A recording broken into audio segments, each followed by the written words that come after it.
les va? Muy buenas noches, bienvenidos. Estamos en una emisión más de Perspectivas, entrando puntuales 9 de la noche, martes, la cita que tenemos con usted y por supuesto con el ámbito político en nuestra entidad y en otras partes del país. Enrique. Hola Belén, hola, ¿cómo están todos? Una calurosa noche de martes después de la reunión del Gabinete de Seguridad aquí en Tierras Tapatías, después de los lamentables sucesos del viernes pasado, y con algunas definiciones, Belén, que son interesantes de comentar, ¿no? Por un lado, este vínculo entre Jalisco y los estados que presentan mayores riesgos en materia de seguridad, creo que, pues digamos que no es la mejor noticia que estemos en ese club de vecinos, ¿no? Que es Michoacán, Tamaulipas, Guerrero, que son estados que veíamos lejos en materia de seguridad y lejos en materia institucional. Y por el otro, las soluciones centralistas y las soluciones poco federalistas que han caracterizado este gobierno y que tienen que ver con operativos guiados desde la federación, donde no se pone el acento en las instituciones locales, sino sobre todo una especie como de tutelaje de algunos meses mientras se restablecen algunas condiciones de paz, y después ya veremos el Estado cómo enfrenta sus problemas posteriores, ¿no? Así es, Enrique, el nombramiento esta tarde, luego de esta reunión de Gabinete de Seguridad en el que participaron autoridades federales, estatales, municipales, incluso gobernadores. Sí. El nombramiento de Miguel Gustavo González Cruz, él es general y será el responsable a partir de hoy de coordinar, de estar al frente del operativo Jalisco. ¿Quién es el general Miguel Gustavo González Cruz? No hay mucha información en torno a este personaje, aunque sí algunos puntos muy destacados de su trayectoria. Él es originario del estado de Hidalgo, ingresó al colegio militar y 4 años después se graduó como oficial de caballería. Comenzó a servir en unidades como el 19, cuarto y 24 Regimiento.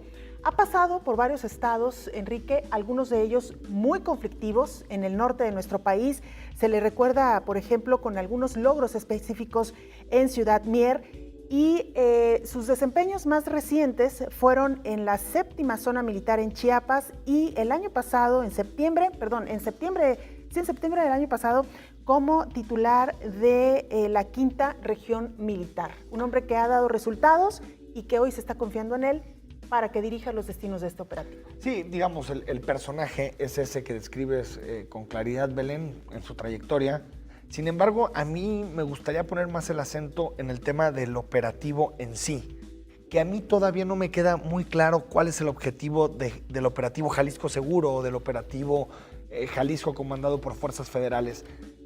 Creo que sería más claro si el gobierno federal pone algunos criterios, pone algunos objetivos sobre la mesa, porque el único objetivo, y se dijo en rueda de prensa, que lo estamos viendo en las imágenes en la pantalla, entre Miguel Ángel Osorio Chong y el gobernador Aristóteles Sandoval, es que el objetivo es desarticular este cártel, ¿no? Al cártel Jalisco Nueva Generación, que de pronto en un periodo de 2-3 años se ha convertido en el cártel hegemónico a nivel nacional, el cártel más poderoso, con mayor capacidad de operación y logística. Sin embargo, no nos dicen en qué momento el operativo Jalisco pues deja de ser importante, ¿no?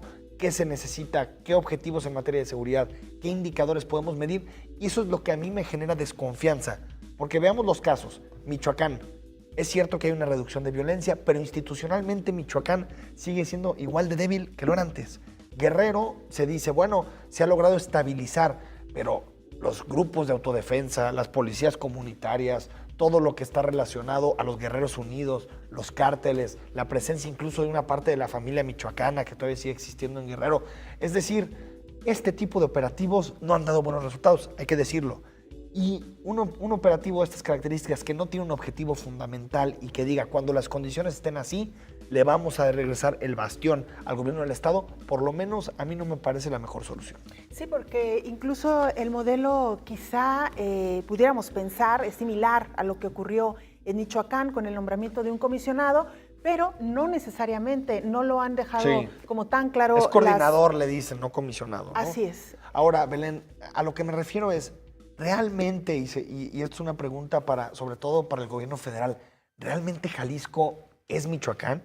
¿Realmente Jalisco es Tamaulipas? Es decir, ¿realmente tiene los mismos problemas en materia institucional, los mismos problemas en una sociedad civil débil que nos reclama? Hoy les recomiendo a todos los que nos escuchan y nos ven un artículo de Alejandro Ope en el Universal que se llama 5 apuntes sobre Jalisco, y donde él señala, y creo que con mucha claridad, el modelo que tiene que seguir Jalisco en esta materia es Nuevo León.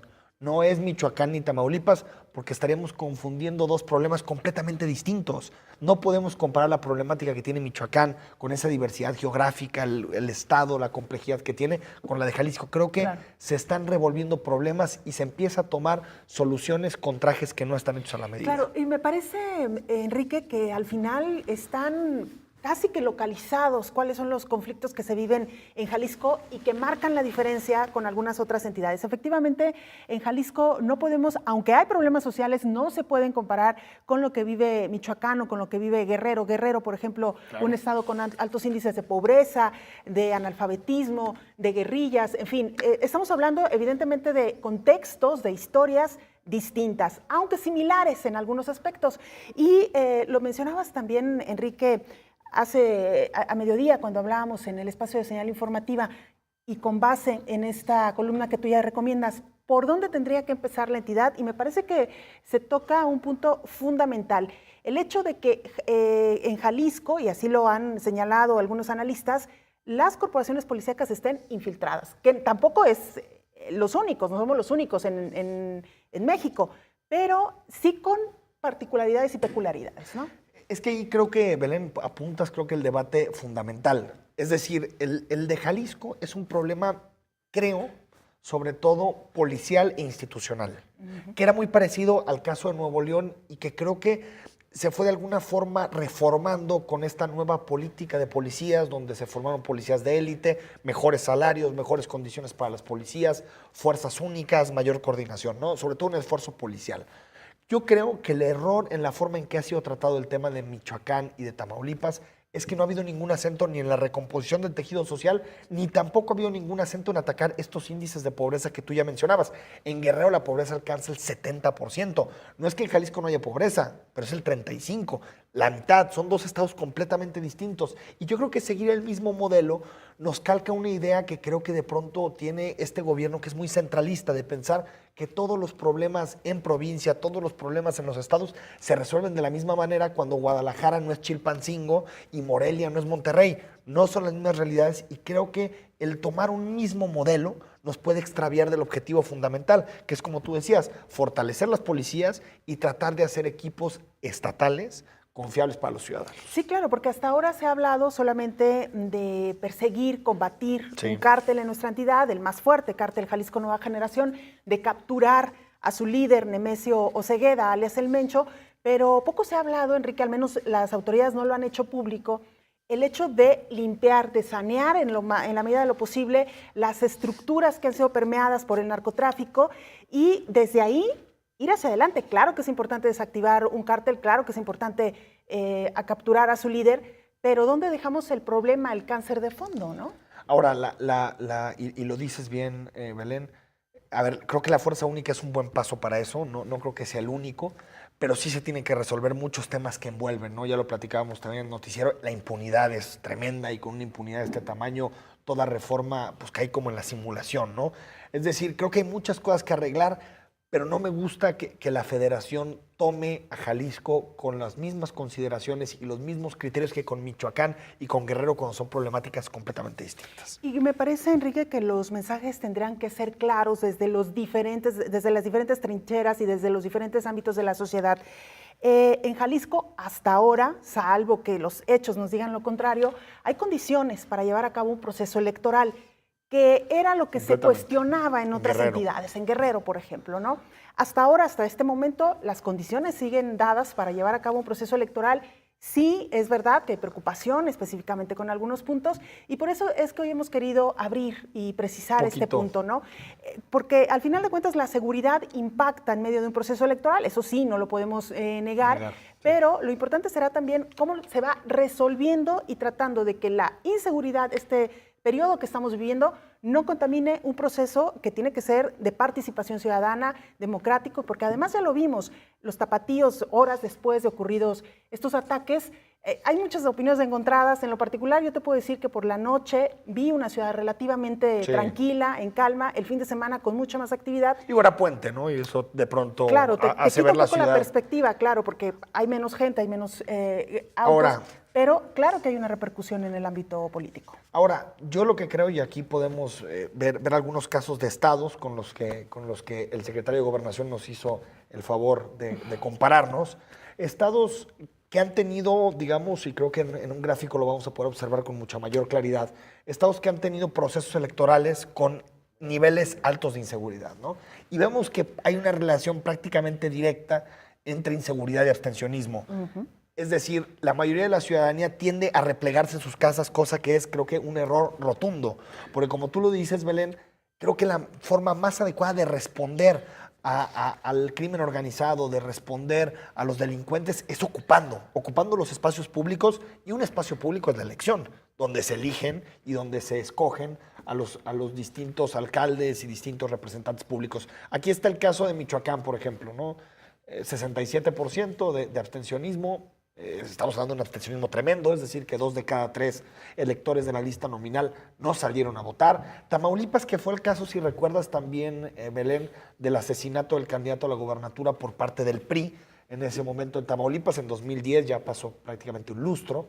Nuevo León en 2010, que empezó la recomposición con la que llega también Rodrigo Medina a la gobernatura, es decir, ha habido, perdón, nada más para aclarar, Nuevo León fue 2009 la elección, 57% de abstencionismo, y el caso de Chihuahua, que se venía recomponiendo algo, ¿no? Así es, Chihuahua en 2010 con un 62% de abstencionismo, y con focos de abstencionismo muy altos, ¿no? Como son los casos de Ciudad Juárez en ese momento. Ojo, Ciudad Juárez sí llevó un programa, desde mi punto de vista, mucho más integral de recomposición del tejido social y, digamos, de políticas sociales que generaban algún sentido de comunidad. Este programa que inauguró Felipe Calderón, el programa, creo que Todos Somos Juárez, creo que se llamaba el programa en ese momento, y bueno, de alguna forma ayudó a generar más parques, espacios públicos, mayor presencia de los ciudadanos en las calles. Hay que recordar que Ciudad Juárez era una ciudad prácticamente sitiada, que de noche había un toque de queda de facto, ¿no? La gente salía poco. Y bueno, creo que ese tipo de programas dan mucha mejor solución que intervenciones federales, ¿no? Donde al parecer lo único importante es encontrar a la cabeza de un capo y no generar condiciones de vida y tranquilidad mucho mayores, ¿no? Claro, lamentablemente, Enrique, a veces los ciudadanos dan más o mayor muestra de civilidad, de ciudadanía, de amor por el lugar en el que viven, que las autoridades, ¿no? Digo, al final me parece que muchos ciudadanos están haciendo su parte al no ceder estos espacios, al estar conscientes de que hay un proceso electoral y que habrá que participar, pero ¿hasta dónde la autoridad está respondiendo con lo que le corresponde? A mí me gustaría del Instituto Electoral y de Participación Ciudadana una campaña más agresiva para que la gente salga a votar el próximo 7 de junio, a pesar de que haya puntos en Jalisco con problemas de inseguridad. Creo que la labor fundamental del IEPC es eso, ¿no? Incentivar el voto, y ojalá la ciudadanía no deje de ejercer ese derecho, porque ahí sí ganan los criminales, ahí sí ganan los delincuentes. Si nosotros dejamos el espacio público para que lo ocupen otros, entre ellos la elección, se va a ocupar por delincuentes. Así es. Enrique, tenemos ya que hacer nuestra primera pausa. Queremos invitarle para que participe con nosotros. Esto va iniciando, así que tenemos tiempo. Redes sociales, @Canal 44 TV. Nuestras cuentas institucionales estarán apareciendo en pantalla, y por lo pronto lo queremos invitar porque en el siguiente bloque estará acompañándonos el analista, profesor académico del ITESO, Jorge Rocha. Un buen programa con Jorge Rocha, ¿no? Mucha carnita. Va a haber mucha carnita que discutir. Bueno, con él regresamos.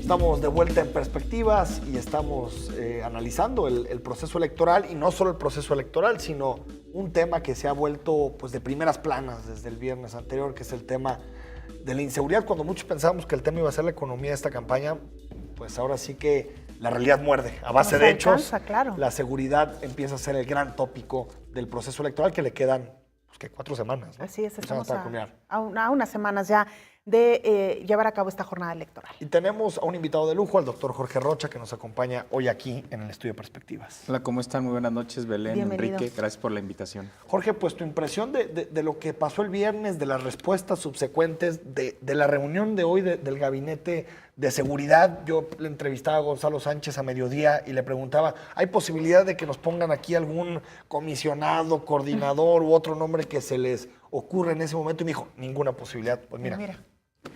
Sí, fíjate que, bueno, lo primero que sí hay que decir es que yo creo que sí nos hace falta un diagnóstico de lo que está pasando, para no entrar en estas conjeturas de que si estamos en una situación o en otra. Digo, escuchaba lo que estaban diciendo en el otro bloque. Yo diría, sí, probablemente la zona metropolitana sí tiene una situación diferente a lo que podría ser Michoacán o lo que podría ser Guerrero, pero si nos vamos a las regiones del estado, estas situaciones de pobreza, de abandono, de ingobernabilidad, no son de ahora, son viejas. Y entonces yo digo que en realidad tenemos dos Jaliscos. El Jalisco metropolitano, el Jalisco ese, digamos, de, entre comillas, primer mundo, frente a este otro Jalisco que está muy abandonado, que no ha habido políticas de desarrollo consistentes, por lo menos yo creo que desde hace unos 15 años, ¿no? Y que por supuesto es donde más ha florecido este tipo de actividades, ¿no? Entonces yo creo que sí hay una diferenciación importante que habría que matizar. Yo sí concuerdo con ustedes en que la zona metropolitana tendría que tener un tratamiento distinto, pero hay regiones del estado donde las cosas están diferentes. De hecho, hoy mismo Proyecto 10 me publicaba un artículo al respecto de esto, ¿no? Es decir, yo creo que hay dos Jaliscos y hay zonas mucho más afectadas que otras. Digo, solamente por citarles lo que pasó en el sur de Jalisco el propio viernes. O sea, aquí los bloqueos fueron alrededor de la ciudad.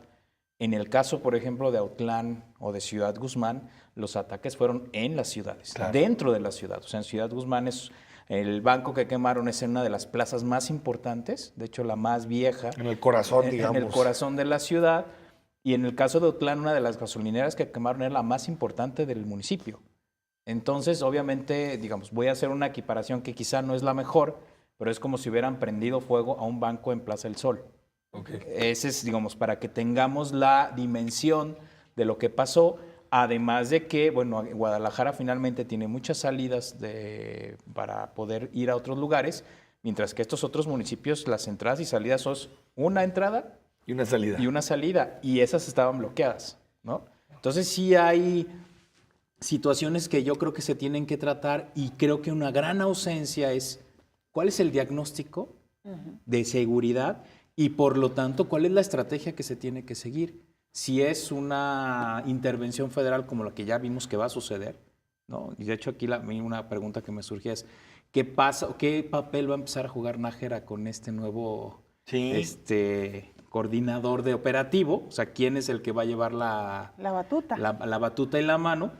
Pues me imagino que el nuevo, ¿no? Si no, no lo pones. Yo supongo que sí. Yo creo que vamos a ver una retirada de facto de Nájera del escenario de control, digamos, de la seguridad. Pero te digo, tendríamos que tener un diagnóstico y entonces cuál es la estrategia a seguir. Yo también, y por supuesto que concuerdo con ustedes, esto tendría que ser una estrategia multidimensional, es decir, donde recompones tejido social, reactivas el desarrollo económico regional, que ese es un asunto fundamental. Vuelves a trabajar el tema de la agricultura como un asunto central, porque además Jalisco es un estado productor agrícola, pero desafortunadamente hay muchas zonas que han perdido esta vocación. Y por supuesto que también tienes otras estrategias que van desde en las escuelas meter el tema de la cultura de paz y el respeto a los derechos humanos, entre otras, ¿no? Incluyendo el tema del lavado de dinero, ¿no? Que yo creo que es un asunto que sí se tendría que abordar en el caso de Jalisco. Y la gasolina, ¿no? Que en el caso de Cártel Jalisco, ¿no? El negocio de gasolina es tremendo, la extracción, ¿no? de gasolina. La extracción de gasolina, estos ductos, la ordeña, ¿no? Exacto. Y son las particularidades que yo creo que tendría nuestro estado. Y por supuesto que esto tendría que ir, bueno, si de veras quisieran resolver el tema, esto tendría que ir acompañado de una gran estrategia regional. Estamos hablando de el tratamiento de Michoacán, de la zona del famoso Jalmich, es decir, la zona colindante de Michoacán con Jalisco, que esa zona es básicamente una sola cultura. Sí, ¿no? sí. Otra parte serían los dos sures de Jalisco, o sea, el sur de Jalisco más referido a Guzmán y el otro más a Autlán. Por supuesto, la zona metropolitana y luego todo lo que tiene que ver con la costa en la zona de influencia de Puerto Vallarta, ¿no? Entonces, Oye, yo diría Jorge, que son 4, o sea, cada una de esas regiones creo que ameritaría incluso estrategias diferentes. claro, y en ese sentido, bueno, has hecho una radiografía muy clara de lo que nos hermana, pero también de lo que nos hace diferentes de otras entidades. ¿Cómo ves el tema del proceso electoral en Jalisco? ¿Se le debería de dar también este tratamiento, esta altura de que se le está dando a Guerrero, a Michoacán? ¿Cómo lo ves, cómo lo percibes? Mira, yo creo que en general en zona metropolitana, en el resto o sea, en el norte quizá del estado, yo diría que no hay mayor problema. Lo que a mí me preocupa es que de repente el Instituto Electoral ha dicho que no, bueno, hasta todavía el viernes decía que no pasaba absolutamente nada. Y algunos decíamos, oigan, sí, no, hay regiones que sí están mucho más complicadas que otra. Yo diría que el instituto tendría que asumir una posición mucho más clara de decir, sabes que vamos a garantizar, vamos a advertir que efectivamente se puedan dar elecciones. Yo creo que sí hay muchas condiciones para que se pueda dar el día de la elección sin ningún problema, pero de todos modos hay que poner las barbas a remojar y el instituto tendría que redoblar esfuerzos para garantizarle a la ciudadanía que ese día va a poder ir a depositar su voto los que quieran en la urna sin ningún tipo de problema. Y dos temas relacionados, Jorge Rocha. Uno, el tema que tiene que ver con las alternativas. Yo noto en el discurso de los candidatos pocas diferencias, algunos matices, ¿no? A alguno le gusta el policía barrial más alto, el otro el policía barrial más chaparrito, ¿no? Es decir, creo que al final son diferencias mucho de un matiz muy pequeño, no veo grandes proyectos de seguridad y me recordó cuando empezaron estos debates sobre seguridad que países que tuvieron problemas de inseguridad como el nuestro, por ejemplo Italia con la mafia o Colombia con el narco, no salió a base de pistolas y a base necesariamente de armamento y de intervenciones militares, sino capital social, Exacto. entrarle mucho al tema de recomponer el espacio público. Sí. ¿Por qué este discurso, Jorge, está ausente en el debate en un momento en que buscamos alternativas? Porque se han repetido modelos y parece que todos están más o menos de acuerdo en seguir el mismo modelo que nos ha llevado al fracaso. Mira, yo lo que creo es que en realidad no veo a casi ningún partido con un diagnóstico claro sobre lo que está pasando. Que de ahí empezamos mal. Para empezar, o sea, si no lo ha dado a conocer el gobierno del Estado, mucho menos los partidos lo tienen. Entonces eso hace que tengan propuestas muy genéricas, que poco han desarrollado. Creo que obviamente esta coyuntura los va a obligar a desdoblar sus propuestas de seguridad precisos, para más decir, a ver, concretos. ¿qué estoy entendiendo yo por la policía de barrio? ¿Qué estoy entendiendo por una policía de proximidad? El mando único. Exacto, ¿cuál va a ser mi posicionamiento al respecto de este tema? Pero la otra, que ahí sí hay una ausencia enorme, es yo no he escuchado a los candidatos a diputados locales que deberían de tener un protagonismo muy importante diciendo algo sobre el tema. Andan detrás de la marca, ¿no? Sí. Detrás del partido. De hecho ahí, bueno, no han dicho ni sobre seguridad ni sobre nada, ¿no? pero por supuesto que tendría que ser, o sería una oportunidad de los candidatos a diputados en este momento de poder poner una propuesta, porque ellos sí tendrían la capacidad de impulsar, apoyar, promover una política pública estatal. Finalmente, los candidatos a presidentes municipales, por más que quieran, lo único que van a poder intervenir son sus propios ayuntamientos y sus propios territorios. Probablemente puedan hacer convenios, hacer estas propuestas de policías más articuladas, más coordinadas, pero su ámbito de influencia finalmente sigue siendo limitado. La reforma de la Fiscalía fue del Congreso. Y 2 veces, ¿no? Porque se equivocaron ahí en el perfil. Y ese tema de evaluar incluso el modelo actual que tenemos. Bueno, ya tendríamos que empezar a... Eso lo tendrían que hacer el siguiente Congreso y además los siguientes diputados. Y ahí yo te digo, yo no he escuchado ningún tipo de propuesta, ningún tipo de diagnóstico. Y otro punto relacionado a esto, yo la leí en Twitter que decía Guadalupe Morfín, bueno, hay que atacar al crimen, pero aguas con los derechos humanos, no aguas con violaciones a los derechos humanos, porque en momentos en los que hay, al parecer, mucho caos en materia de inseguridad, pues siempre existen estas tentaciones de Exacto. hay que tranquilizar, fuerza, ¿no? hay que Y pacificar bajo la fuerza. al costo que sea necesario. ¿Cómo ves esa parte y por qué también no vemos ese discurso en campañas, que tendría que ser pues, el momento ideal para redefinir nuestro enfoque con derechos humanos? No, mira, sin duda alguna, yo ahí coincido también completamente con Lupita. Una de las grandes ausencias de todos los operativos que han implementado en el país en materia de seguridad es que el componente de derechos humanos, en todo caso, es discursivo, pero no está claramente definido. No está. Quizás salvo en el caso precisamente de Ciudad Juárez, donde precisamente Guadalupe Le tocó, estuvo claro, como comisionada e implementó, digamos, toda una serie de estrategias de soporte para lograr que el tema de los derechos humanos sí estuviera presente. como y un sí eje se impulsara. transversal. Y bueno, de hecho, las nuevas teorías, las nuevas corrientes de seguridad pública, todas hablan de que el sustrato o la base que tiene que tener cualquier estrategia de seguridad es el respeto de los derechos humanos, porque no vamos a entrar en este falso debate de cuál derecho es más importante que otro. O sea, los estados tienen que garantizar necesariamente todos los derechos, ¿no? Y eso es fundamental. Y sí también creo que este discurso está ausente. Digo, sí lo he escuchado en algunos candidatos, de repente, que Pero se han como un colocado, anexo, ¿no? Como, bueno, si nos sobra tiempo, ahí vamos a los derechos Lo humanos, mencionamos, sí. Sí, pero no se ve como una apuesta más, digamos, sustantiva hasta este momento. Y como bien lo decías, Enrique, en medio de estas situaciones hemos visto ya, la historia sí nos lo ha dejado en claro, que se aprovecha precisamente para cometer otro tipo de atrocidades. Tortura, violaciones, claro. Desapariciones simplemente, Desapariciones. ¿no? Que es No, todo un gran tema. O en nuestro desalojos de territorios, ¿no? Desaprovechando el caos, entonces ahora sí a los que queríamos sacar, ahora sí ya los podemos sacar con, digamos, con violencia legítima. Sí, desafortunadamente este tipo Y de sobre cosas se todo dan. también en un modelo que aunque hay algunos que le han visto buenos atributos al modelo de la Fiscalía, también es cierto que hay mucha concentración de poder. Es decir, sobre Luis Carlos Nájera recae desde la aprehensión hasta la investigación. Hay un saltito ahí con los jueces y el Poder Judicial. Y la reinserción social también se supone que es una prerrogativa del fiscal. Es decir, con una cadena de mando tan larga, las posibles violaciones a los derechos humanos se vuelven mucho más palpables. Y la ineficacia, en Y la términos ineficacia. reales. Porque además, fíjate que muchos especialistas en seguridad ya habían dicho, ese modelo no va por buen camino. Yo creo que es un Porque momento... concentra mucho el poder. Pero es un momento propicio para repensar ese modelo y eso le toca a los diputados que van a entrar. Jorge Rocha, tenemos que ir a un corte.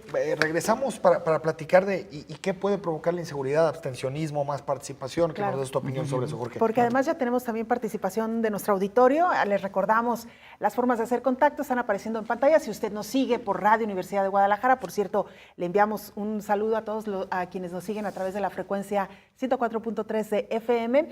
Nuestra cuenta institucional en Twitter, @canal44tv, @Belén Zapata M y EF Toussaint, con doble S. EF Toussaint. Toussaint, con doble S. Regresamos Vamos a la a pausa y Perspectivas. regresamos.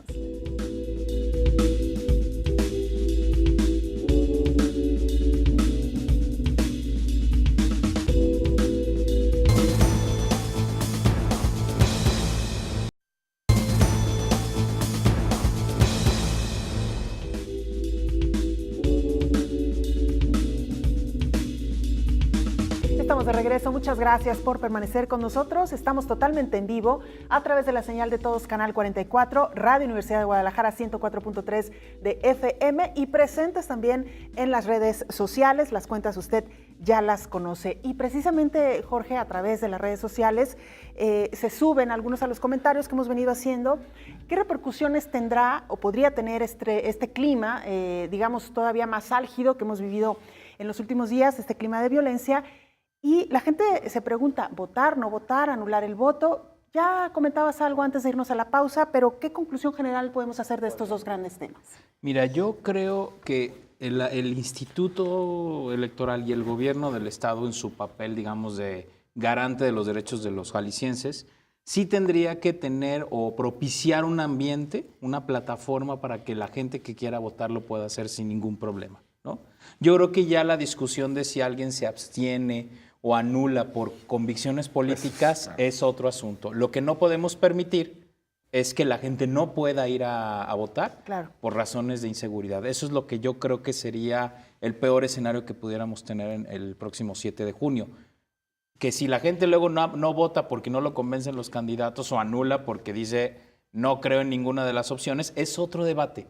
Pero lo que sí me queda claro es que sí tenemos que avanzar, o el IEPC y el gobierno tendrían que avanzar para garantizar que en cualquier casilla del Estado, hasta las más lejanas, estoy hablando desde Mezquitic, Santa María del Oro, San Sebastián del Oeste, donde sea la gente, si quiere ir a votar, lo puede hacer con toda tranquilidad. Eso es lo que tendríamos que estar buscando. Jorge Rocha, en el plano, digamos, normativo, ¿no? De lo que debería de ser.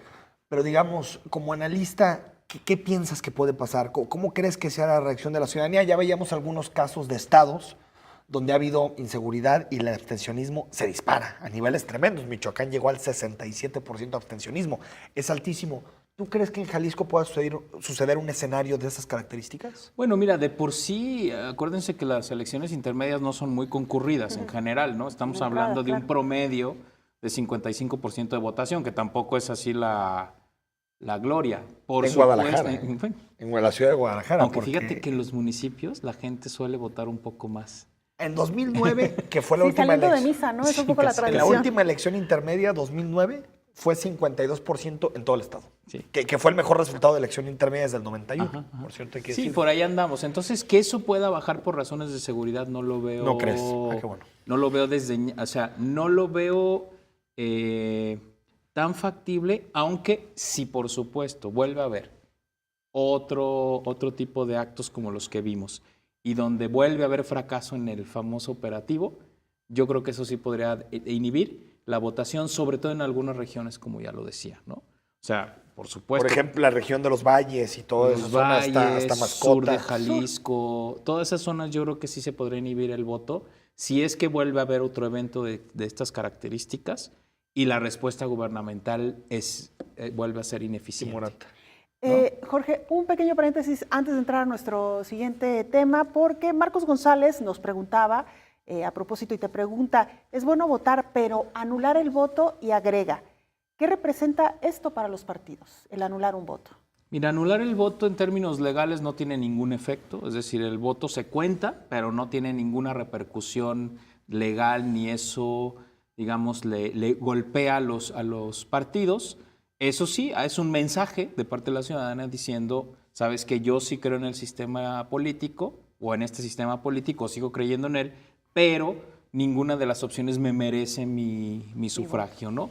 Creo que la anulación de votos solo puede tener repercusiones políticas importantes si es un mensaje masivo, como lo fue en 2009, por ejemplo. En algunos distritos. Sí, ¿no? Por ejemplo, en el 10, la abstención llegó casi al 10%. La anulación. La anulación, perdón. En el caso del 8 también fue de los 12. más anulistas, el 12. Sí. Los metropolitanos. Y Jalisco, en términos de estado, estuvo sobre 5%. Es decir, si en ese momento hubiera existido el partido voto nulo en Jalisco, hubiera obtenido el registro y hubiera tenido diputados. Digo, para hacer la comparación, ¿no? Porque además en ese momento todavía se necesitaba 2.5% para poder tener registro. Entonces el partido voto nulo, si hubiera existido, hubiera conseguido el doble de lo necesario. Por ejemplo, en el DF, la anulación, que eso fue un ejemplo que no se conoció mucho, pero llegó casi al 10%. En Puebla fue el 8% de gente que anuló el voto.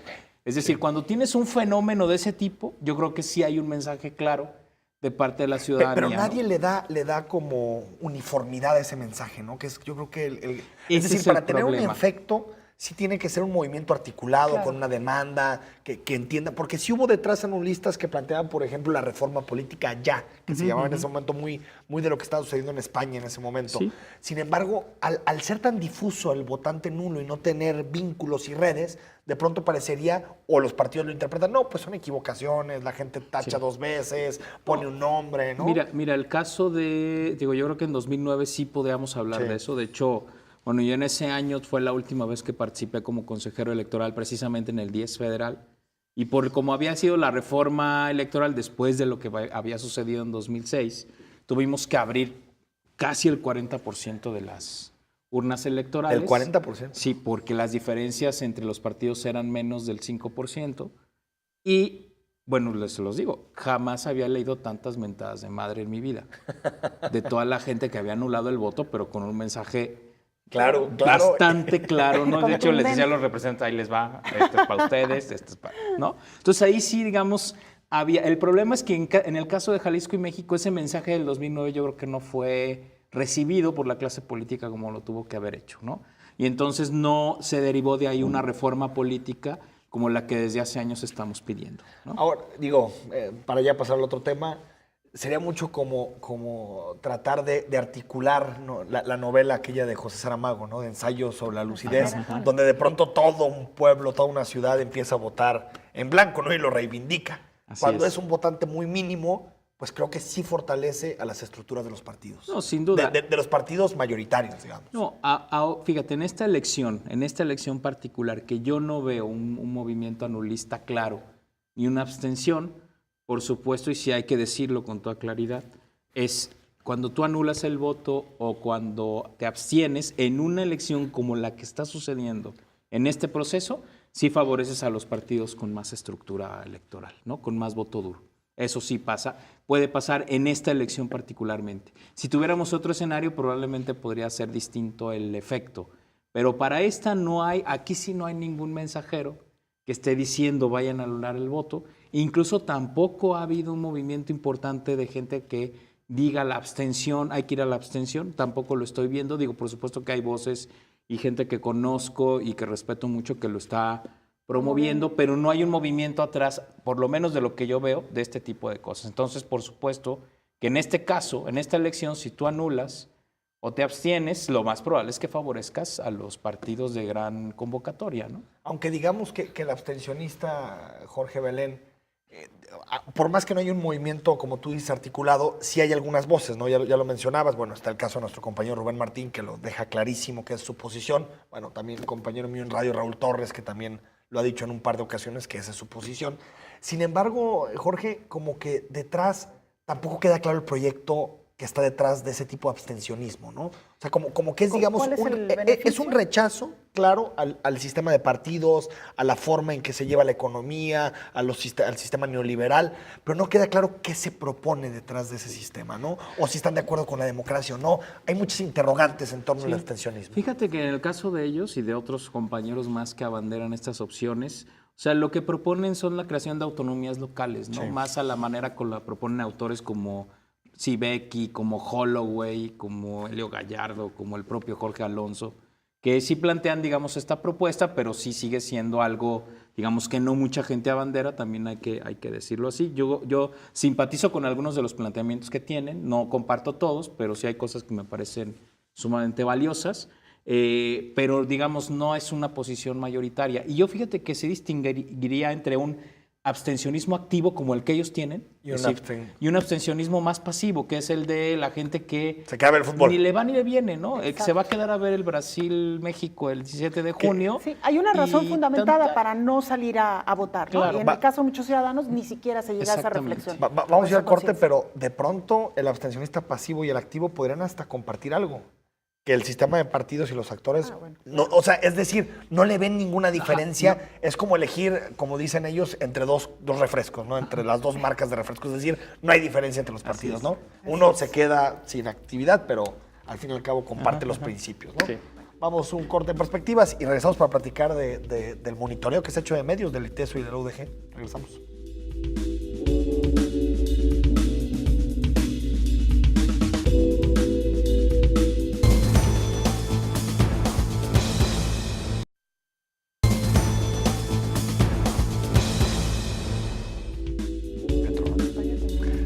Estamos de vuelta en perspectiva, estamos platicando del debate de las autonomías y de todo ese tipo de debates relacionados con las posturas abstencionistas, ¿no? Que creo que, si bien no han sido, como tú decías, Jorge, mayoritarias, pues sí han sido un punto en el debate. Se han discutido las premisas del abstencionismo de esta elección. Yo digo que son posturas que hay que escuchar, que hay que analizar, porque además alimentan la reflexión. Y en democracia, ¿no?, caben todas. Y ponen acentos en puntos que yo creo que sí tenemos que considerar, ¿no? Y que sin duda alguna. Lo mencionábamos, ¿no? Dejar mucho más claro el paso siguiente para un ciudadano que quizá pudiera estar interesado en sumarse, ¿no?, a esta postura de no votar de una manera consciente. ¿Qué sigue, no? ¿Qué sigue después de eso? De hecho, fíjate que yo les decía ahí precisamente a Rubén y a otros más, les decía, bueno, si promueven el abstencionismo, por lo menos que tengan un mensaje visible, no para la clase política, para el resto de los ciudadanos. Que pongan una banderita blanca fuera de su casa o algo así. Un signo visible. Un signo visible que diga, mira, estos no fueron a votar porque están en contra del sistema y se visibiliza. Por lo menos, eso ya sería un mensaje claro. El problema de la abstención es que no hay manera, por lo menos hasta ahora, de distinguir entre este abstencionismo activo y el pasivo. Y, el pasivo, ¿no?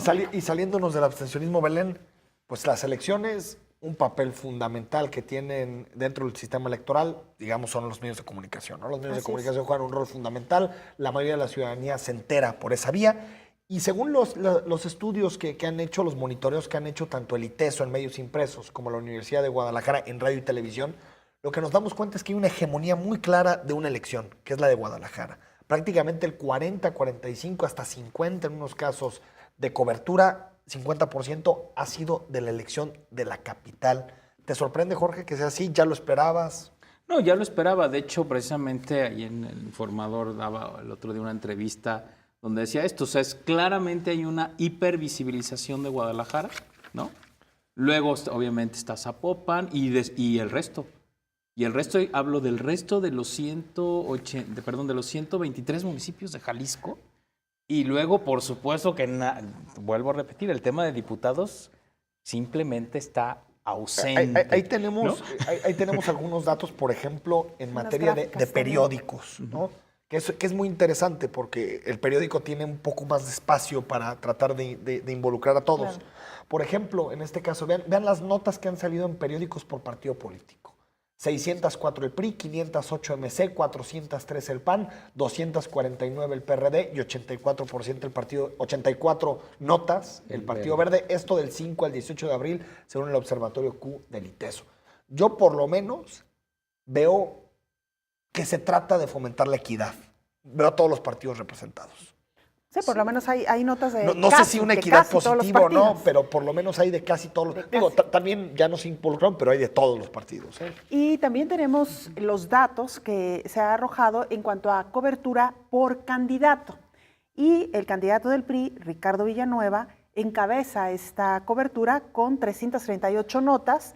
Le sigue Enrique Alfaro con 319, Pablo Lemus con 107, Salvador Rizo, Guillermo Martínez con 96 notas cada uno, Alfonso Petersen con 195, Celia Fausto con 93 y Enrique Velázquez con 61 notas. Ahí está, por ejemplo, en el caso de Guadalajara, 338 notas para Ricardo Villanueva y 319 para Enrique Alfaro. Podemos hablar de que prácticamente están empatados en cobertura de periódicos. Y en el caso de Zapopan, son 107 de Pablo Lemus y 96 de Salvador Rizo, que son los dos punteros, digamos. Entonces, creo que hay por lo menos una especie de equidad en la cobertura de los periódicos. Y en el caso de radio, que también está siendo monitoreado, me parece que esta equidad todavía es mucho más marcada, Enrique, porque tenemos al PRI con 202 notas, a MC con 201, el PAN con 163 y el PRD con 83, aunque aquí no aparece Partido Verde. No, sí aparece, pero un poco más abajo, ¿no? Dentro de los partidos. Así es. Y tenemos también las notas informativas por municipio en radio, que era lo que comentabas, Guadalajara con un 37%, Zapopan con un 10%. Y el caso de Vallarta que se me hizo interesante, ¿no? 19.8%, que es incluso prácticamente el doble que Zapopan, ¿no? Que es una cobertura interesante y que te habla que también Puerto Vallarta, al ser un centro turístico, una ciudad media, pues tiene su lógica muy clara, ¿no? También en sus elecciones. Claro. Y por último, televisión, informativos en televisión. 20% de las notas son para MC o fueron de MC.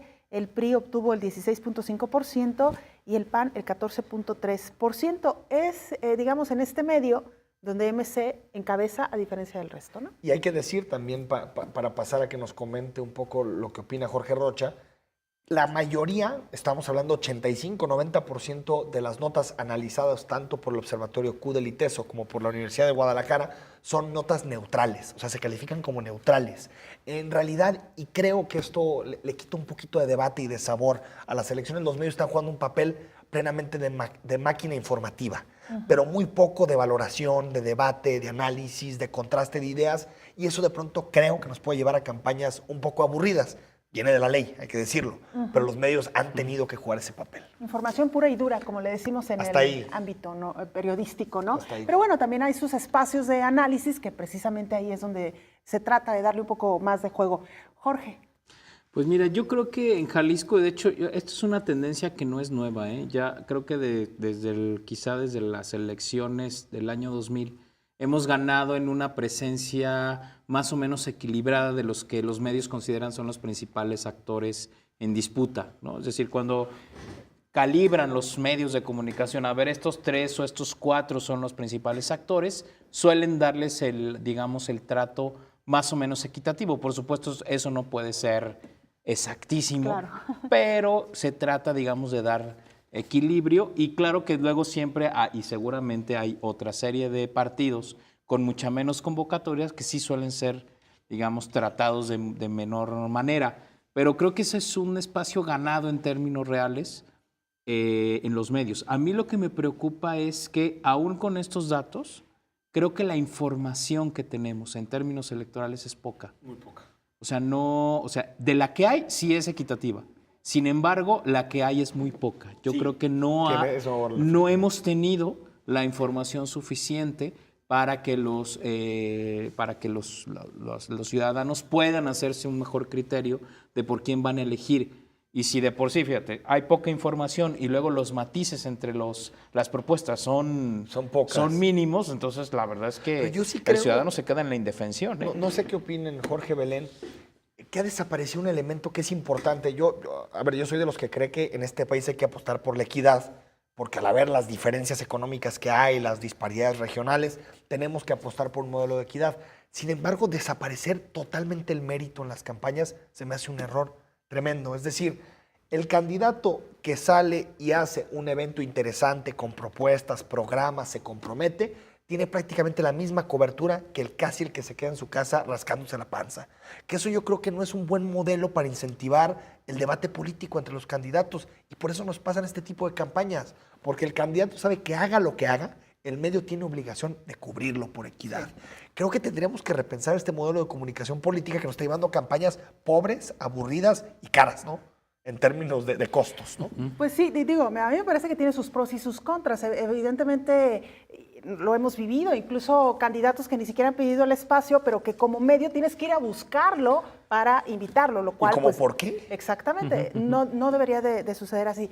Sin embargo, me parece también que los medios en esta ocasión, el hecho de que haya cierta regulación, ciertos lineamientos, ha impedido este desbordamiento que veíamos en otros procesos, en donde ya intervienen otras prácticas, que lo sabemos todos, Sí, ¿no? sí, en donde sí. intervenía el factor económico Dinero. para entonces, es decir, que todavía no hemos alcanzado esta madurez de cubrir adecuadamente un proceso electoral. ¿Cómo podría ser adecuadamente un proceso electoral?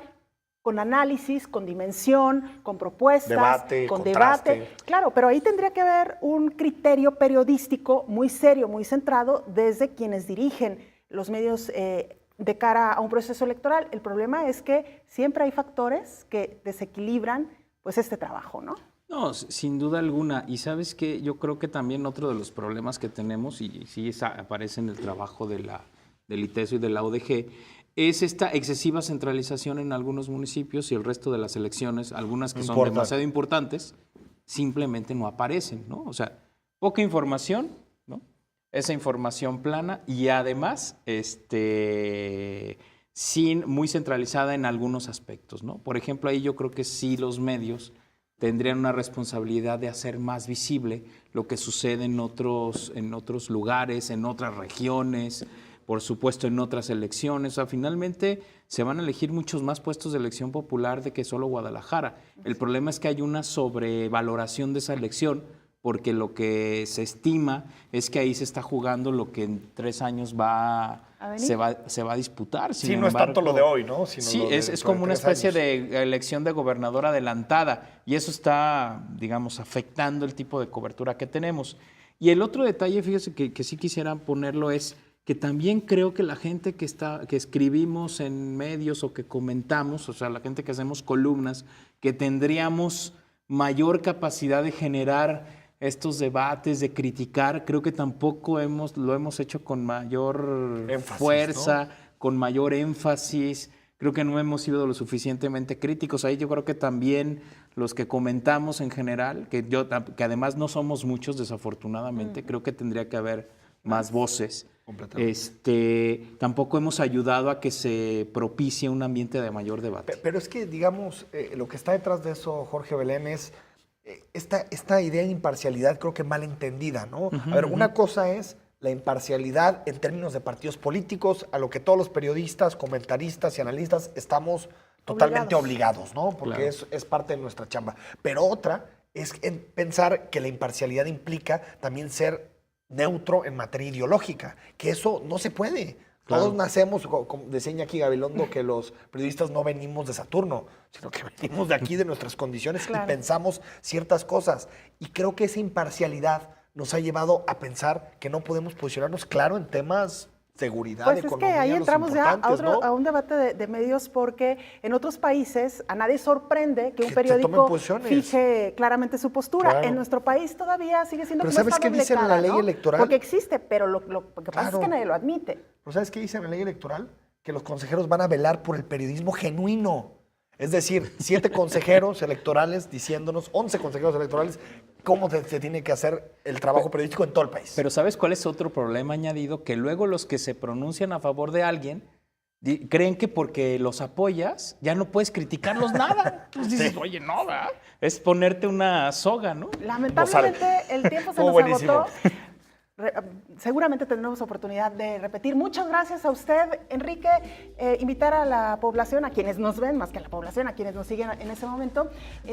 Tuvimos el honor de ser invitados por el Instituto Electoral para moderar los 2 debates oficiales del órgano electoral, así que próximo lunes 11 de la noche y martes 8 de la noche a través de esta señal, radio y televisión. 11 Zapopan, lunes 11 Zapopan y martes 12, Guadalajara. Muchas gracias y muy buenas noches.